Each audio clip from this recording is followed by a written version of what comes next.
Assalamualaikum warahmatullahi wabarakatuh.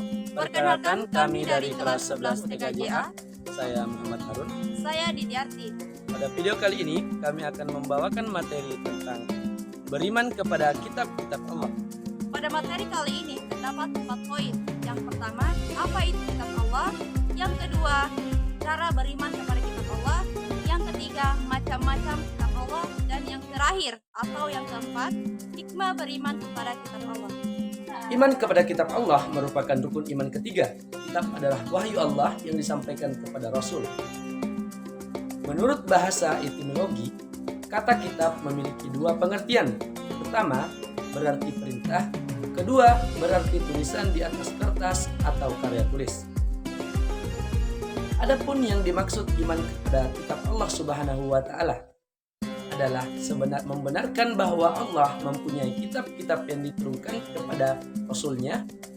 Kitab-kitab Allah itu berfungsi sebagai cahaya dan petunjuk bagi manusia.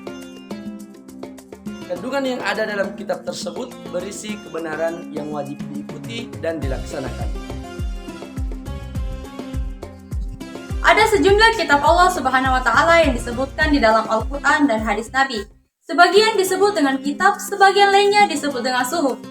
Suhuf adalah wahyu Allah yang disampaikan kepada para rasul, tetapi masih berbentuk lembaran-lembaran yang terpisah. Umat Islam wajib hukumnya meyakini adanya kitab-kitab sebelum Al-Quran. Berikut adalah dalil beriman kepada kitab-kitab Allah Subhanahu wa Ta'ala.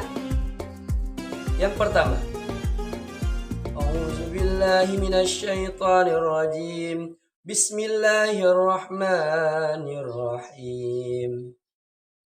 Yahdi bihillahu man ittaba'a ridwanahu subulas salam wa yukhrijuhum minaz zulumati ilan nur biiznihi wa yahdihim ila siratim mustaqim. Yang artinya, dengan kitab itulah Allah memberi petunjuk kepada orang yang mengikuti keridaan-Nya ke jalan keselamatan.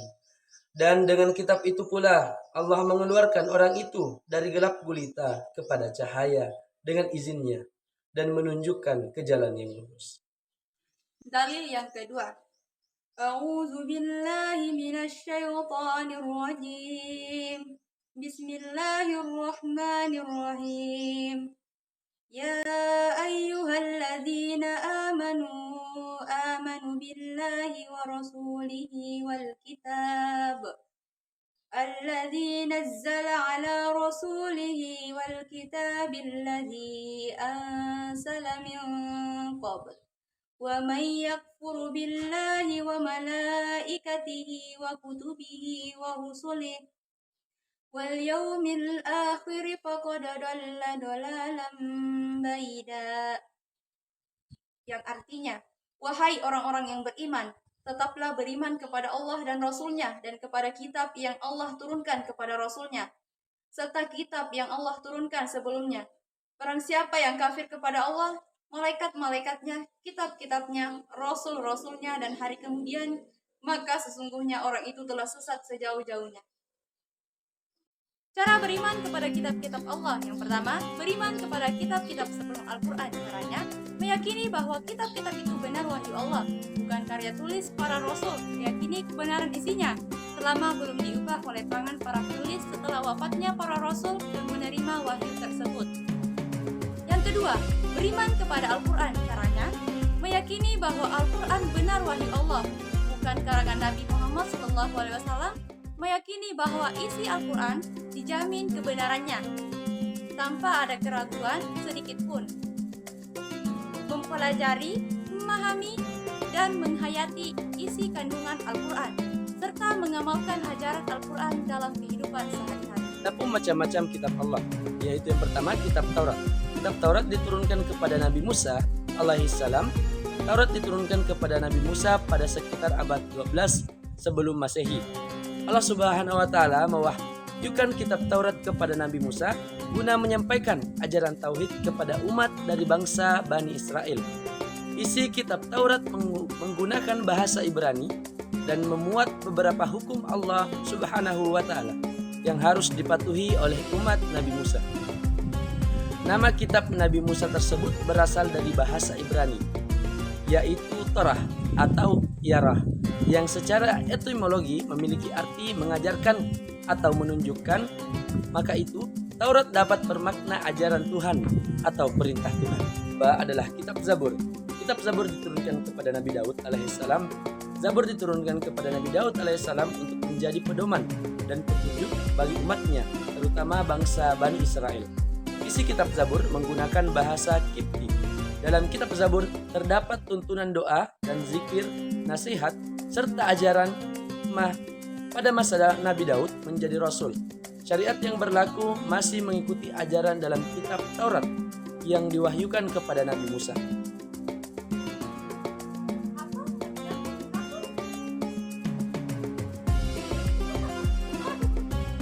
Kitab Injil diturunkan kepada Nabi Isa alaihissalam. Allah Subhanahu wa taala mewahyukan Injil kepada Nabi Isa alaihissalam pada awal abad 1 Masehi. Injil diturunkan di Yerusalem dan ditulis dengan bahasa Suryani. Kitab Injil menjadi pegangan bagi kaum Nasrani, pengikut Nabi Isa alaihissalam. Kandungannya adalah mengenai perintah untuk percaya kepada Allah Subhanahu wa taala serta menghapus beberapa hukum yang ada di kitab Taurat karena tidak sesuai dengan kondisi umat pada zaman Nabi Isa menjadi Rasul.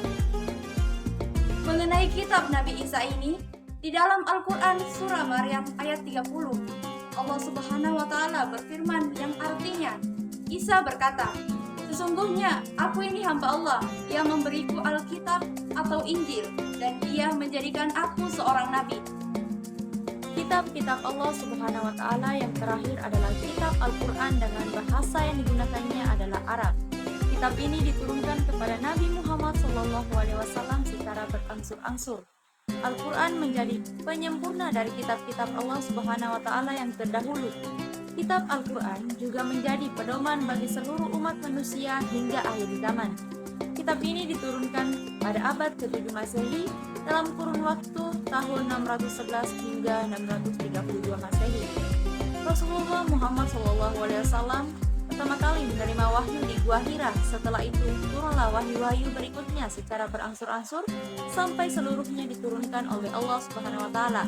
Sebagai umat Islam, kita mesti membaca Al-Qur'an, kemudian mengkaji sekaligus mengambil pelajarannya. Adapun isi ajaran yang terkandung dalam kitab Al-Qur'an antara lain sebagai berikut. Yang pertama, akidah atau keyakinan. Ada hal-hal yang berkaitan dengan keyakinan seperti mengesahkan Allah Subhanahu wa taala dan meyakini malaikat-malaikat Allah Subhanahu wa taala. Yang kedua, akhlak atau budi pekerti adalah berkaitan dengan pembinaan akhlak mulia dan menghindari akhlak tercela. Yang ketiga, ibadah adalah yang berkaitan dengan tata cara beribadah seperti sholat, zakat, dan ibadah yang lainnya. Yang keempat adalah muamalah adalah berkaitan dengan tata cara berhubungan kepada sesama manusia. Yang kelima, tarikh atau sejarah adalah kisah orang-orang dan umat-umat terdahulu. Selanjutnya adalah hikmah beriman kepada kitab-kitab Allah. Yang pertama, memperkuat keimanan kepada Allah Subhanahu wa taala. Yang kedua, mengetahui bagaimana berperilaku yang baik dan benar dalam kehidupan sehari-hari. Yang ketiga, mengetahui dan mampu membedakan mana yang baik dan mana yang buruk. Karena dalam kitab sudah dijelaskan tentang bagaimana cara berperilaku yang baik sebagai makhluk sosial maupun individu. Yang keempat, hidup manusia menjadi teratur karena adanya pedoman yang bersumber pada kitab suci. Yang kelima, memupuk sikap toleransi. Karena kitab-kitab Allah selalu memberikan penjelasan tentang penanaman sikap toleransi. Yang artinya kita harus selalu menghormati dan menghargai pemeluk agama lain.